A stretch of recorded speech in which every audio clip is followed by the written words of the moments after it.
In today's video, I'm going to teach you how to use sticky notes in Miro. Sticky notes are one of the fastest ways to capture ideas, organize thoughts, and collaborate with your team. We'll walk through opening your board, picking the sticky note tool, choosing a color, placing your note, and making quick edits so everything looks clear and intentional. Start by heading to your Miro dashboard and opening the board where you want to work.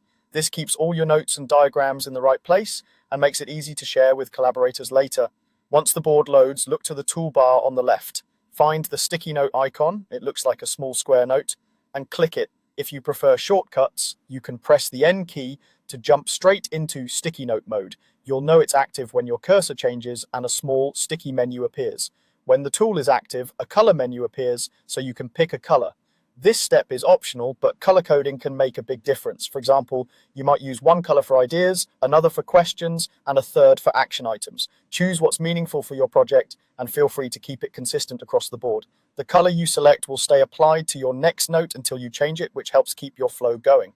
Now place your sticky note by clicking anywhere on the canvas. As soon as it appears, you can type directly into it. Keep your message short and focused like a headline. If you need more detail, create additional notes rather than overloading one. This keeps your board easy to scan during workshops or stand-ups. You can click again to add more notes in the same style and zoom in or out to find the right amount of space. Editing is straightforward. To move a sticky note, click it once and drag it to a new spot.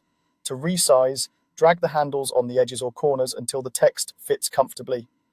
If you want to change the text, just double-click the note to open the text box, then type your update. You can also change the color later using the same color menu, which helps when your categories evolve. As you arrange your notes, leave a bit of space between clusters so patterns are easier to see. Group related ideas together and keep titles aligned for a tidy look. If you accidentally drop a note in the wrong place, simply drag it again. You won't lose your text. That's all you need to start using sticky notes in Miro. With a few clicks and a little color coding, your board becomes a clear, collaborative workspace that's ready for brainstorming, planning, and decision making.